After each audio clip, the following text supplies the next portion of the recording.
신규 상장주들 분위기가 최고조에 도달했습니다. 11월 마지막 상장주로 코리아센터라는 종목이 상장합니다. 최근에 상장주들 분위기가 너무 좋았습니다. 아무래도 길을 잃은 세력들이 신규주 쪽으로 계속 몰리고 있으며 현재 정규시장 분위기만 보더라도 악화된 수급가 그리고 거래대금이 크게 터지는 종목이 바이오 종목에서도 거의 안 나오고 있는 상태라서 매우 심심한 시장입니다. 그래서 신규주의 매력이 다시 한번 부각되어서 상장하는 것마다 주가가 엄청난 상승을 보여주었습니다. 얼마나 분위기가 뜨거웠냐면 전혀 기대가 되지 않는 종목도 경쟁률이 없었던 이 노티스조차 시초가가 50% 뻥튀기 된 다음에 첫날에 상한가까지 갔습니다. 그리고 최근에 상장했던 유안타 제5호 스펙까지 이 스펙도 시초가가 높게 형성이 되어서 순식간에 상승 VI가 걸렸습니다. 결과는 좋지 못하지만 상승 VI까지 사람들이 시장가로 쓸어갈 만큼 신규주에 대한 관심이 정말 많아진 상태이고 그만큼 신규주를 노리는 사람들이 많아졌으며 이 코리아센터 역시 노리는 사람들이 상당히 많을 거라고 예측하고 있습니다. 아무래도 이 신규주 쪽으로 거래대금이 다 몰리다 보니까 그 다음 상장하는 종목마다 관심을 받을 수밖에 없습니다. 그만큼 수요가 많아지다 보니까 이런 종목도 지금 시장 이슈주 종목도 아닌데 이런 종목조차 2만원짜리가 3만원에 상장하는 등 2만원짜리가 3만원에 시작해서 38,000원까지 갔습니다. 그러니까 2만원짜리가 첫날부터 2배까지 거래가 되었다는 뜻이고 그만큼 뻥튀기가 되던 말든 개인 투자자들의 수요가 정말 많아졌습니다. 코리아센터라는 전자상거래 업종이 상장합니다.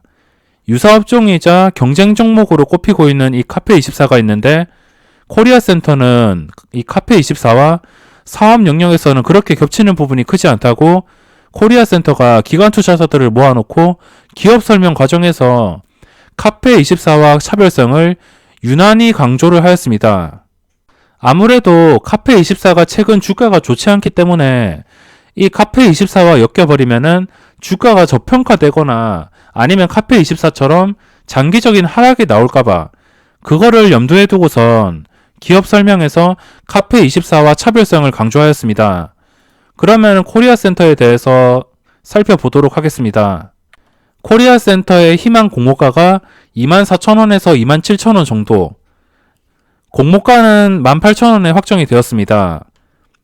확정된 공모가는 괜찮은 상태이고 최근에 정말 이슈 종목이었던 티움바이오는 확정 공모가가 12,000원이었습니다. 근데 희망 공모가가 16,000원에서 2만원. 그래도 요즘에 확정 공모가가 뻥튀기가 되지 않는 것이 가장 좋다고 할 수 있습니다. 기관들이 아무래도 최근에 상장했던 종목들 이런 것들 신나게 청약을 했는데 이게 성적이 좋지 않으니까 기관들도 잠시 주춤거린 것 같습니다. 그래서 수요 예측이 부진하였고 충분히 27,000원에 상장을 할 수 있었음에도 18,000원에 확정이 되었습니다. 이 부분까지는 정말 좋습니다. 수요 예측이 부진해서 개인 경쟁률이 4대1. 근데 이 개인 경쟁률도 최근에 상장했던 종목들 노터스도 개인의 경쟁률이 거의 없습니다. 최근에 이 공모주를 청약 넣고선 계속 시초가가 뻥튀기가 안 되고 남는 게 없으니까 개인 투자자들의 청약 분위기가 식어버린 상태에서 종목들이 대박이 나니까 다시 신규주로 관심들이 많이 쏠리고 있습니다. 이거는 예전에 개인 청약이 끝나서 경쟁률이 4대1이지 만약에 지금 청약을 넣을 수 있으면 분명히 수백 대 1이 나왔을 겁니다. 코리아센터는 전체 주식수가 2,400만 주, 유통 가능 주식수가 2,400만 주 중에 288만 주입니다. 약 12%. 유통 가능 주식수가 굉장히 적습니다. 제가 신규 상장주를 매일 하면서 기억에 남는 종목이 있는데 진짜 예전에 상장했던 이츠스킨이라고 지금은 이름이 바뀌었지만 이츠스킨이라고 그 화장품 관련주가 있었습니다. 그것도 유통 가능 주식수가 그때 상장했을 때 한 10%인가 15%였는데 그 이츠 스킨과 그리고 최근에 상장했던 항공주였나? 항공주 쪽에서 유통 가능한 물량이 적게 상장을 했습니다. 그 세 개 말고는, 그러니까 이거를 미포함해서 그거 두 개 말고는 유통 가능 주식수가 정말 적은 종목은 오랜만인 것 같습니다. 코리아 센터가 12%인데 아마 개인 투자자들이 이 수치만 보고 개인 투자자들이 시초가에 너도 나도 달려붙을 것 같습니다. 여기서 구주주 물량이 34만 주. 뭐 이거는 없는 거랑 마찬가지이고 공모주주가 254만 주. 기간의 물량이 많이 나올 것 같습니다. 기간의 물량이 나오면서 이 물량들을 그냥 개인 투자자들이 서로 확보하기 위해서 매수를 해서 뻥튀기가 되는지 그게 가장 중요할 것 같습니다. 이게 시가총액이 작은 종목이라면 당연히 유통 가능 주식수만 보고선 시초가가 뻥튀기 되는 것을 감수할 수 있을 텐데 시가총액이 430억이 아니고 4,300억입니다. 이 18,000원에 시작해야지 4,300억인데 여기서 50%만 뻥튀기 되어도 6,500억 이상에서 시작하는 겁니다. 이 가격에서 50%면은 27,000원입니다. 희망 공모가 상단이 27,000원이었는데 50%가 뻥튀기 될 경우에 27,000원. 요즘 신규주들이 과자값 경매하는 것도 아니고 시가총액이 수천억 하는 것들이 반토막 났다가 2배 되었다가 이런 엄청난 변동성을 주는 걸 보면 말이 나오지 않습니다. 이 코리아 센터 유통 물량의 장점은 상장 한 달 뒤에 약 180만 주, 7.5%의 물량이 풀리고 6개월 뒤에는 추가로 260만 주, 11%가 풀립니다. 그리고 2년 동안 최대 주주 물량 70% 정도가 유통이 되지 않는 점, 이 부분이 장점이라고 할 수 있습니다. 2년 동안 유통 물량이 많지 않기 때문에 적당한 가격에서 상장해서 카페24처럼 기간의 수급이 꾸준하게 들어온다면 주가가 충분히 카페24 상장 초기처럼 우상향도 가능합니다. 만약에 일반 세력들이 들어온다면 그냥 단기간에 해먹고 나갈 것입니다. 일단 기간에 이 물량들을 보면은 첫날에 기관들이 엄청난 매도로 대응할 것 같습니다. 그리고 둘째 날에도 잘 들어오지 않을 것 같고 아마 기관들이 들어오지 않을 것 같습니다. 카페24는 처음부터 기관의 화격이 엄청나게 많았으며 기관들이 상장 초기부터 엄청나게 매수를 했습니다.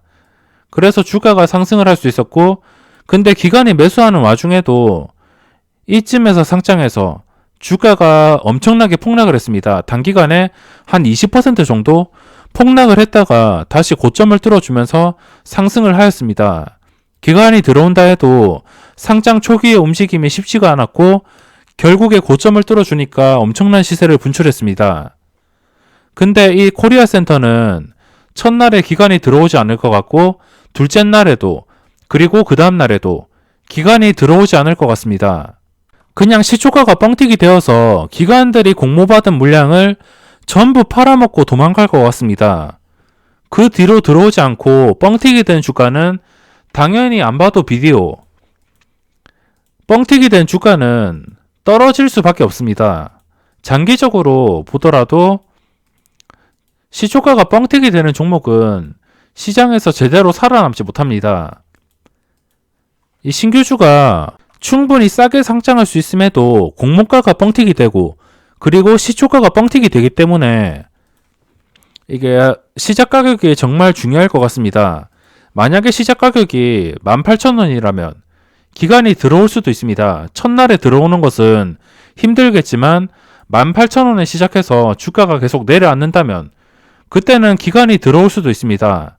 하지만 시초가가 50% 뻥튀기 되어서 27,000원에 시작을 한다면 27,000원인 시가총액 6,500억 정도부터 시작을 한다면 운이 좋아야지 첫날에 뻥튀기 돼서도 이런 식으로 시세를 주는 것이고 운이 나쁘다면은 뻥튀기만 되고선 첫날부터 장대 음봉이 나올 가능성도 있습니다. 그래서 요즘에 아무리 신규주가 좋다고 하지만 시초가가 뻥튀기 되는 것을 보고도 무작정 들어간다면 잘못된 투자를 하는 것입니다. 그리고 이 유통 가능한 물량이 적다 하더라도 제 기억으로는 이츠스킨이 유통 가능한 물량이 10% 정도였는데 그 종목이 시가총액이 한 7천억에 상장했나? 아무튼 시가총액이 가볍지가 않았습니다. 5천억 이상이었던 것 같은데 이 유통 가능한 물량이 적다 하더라도 상장 초기에 주가가 오르지를 못했습니다. 유통 가능 주식수가 적으면은 개인 투자자들만 서로 물량을 확보하려고 서로 매수를 할 것이고, 이 유통 가능 주식수 288만 주를 개인 투자자가 전부 접수를 해버린다면 주가가 요즘의 분위기를 이용해서 단기간에 그냥 10% 20% 오를 수는 있겠지만 결국에 상승을 유지하지 못하고 이런 식으로 무너질 가능성이 매우 높습니다. 그리고 카페24의 주가를 보시면은 장기 하락이 나오고 있습니다. 도저히 지지를 해주지 않고 5만원까지 깨버렸습니다.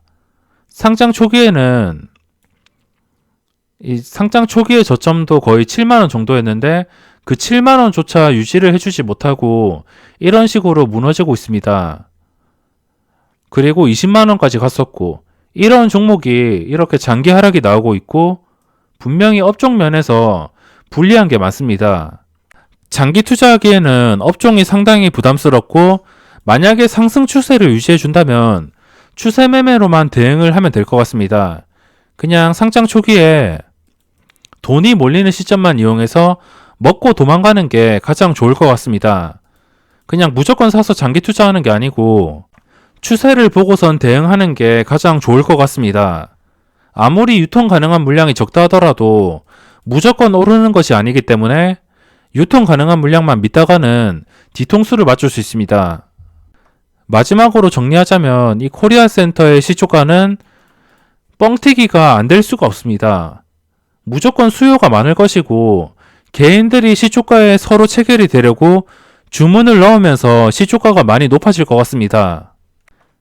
최근에 노터스도 저점을 깨고선 장대 음봉이 나왔고, 그리고 이것도 고점을 찍고 장대 음봉이 나왔고, 이것도 조정 중이고, 지금 이런 종목들이 장대 음봉이 나온 상태이긴 하지만 여전히 신규주의 분위기가 뜨겁기 때문에, 그리고 정규 시장에서 볼만한 종목이 없기 때문에 신규주에 대한 기대감이 더 클 수밖에 없습니다.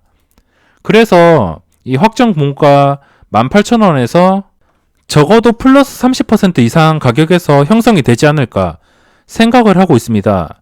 만약에 주가가 50% 이상 뻥튀기 된다면 그냥 접근을 하지 않도록 하겠습니다.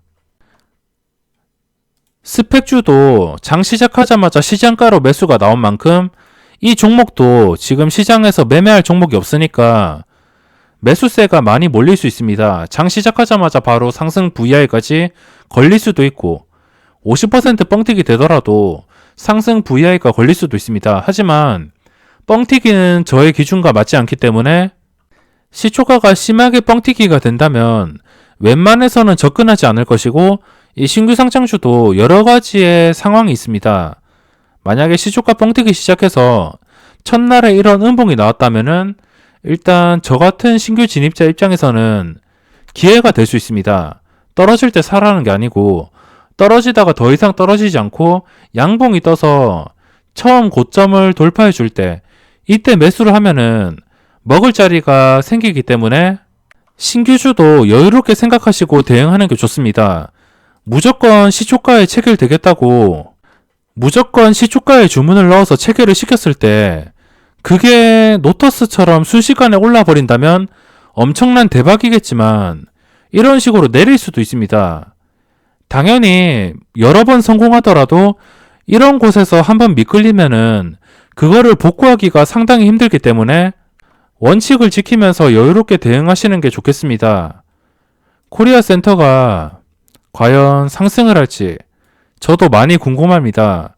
지금 정규 시장에서 먹을 종목들이 많이 없고 SK바이오팜 관련주들이 한번 쉬어가는 상태라서 과연 코리아센터로 거래대금이 몰릴 수 있을지 그게 가장 궁금합니다.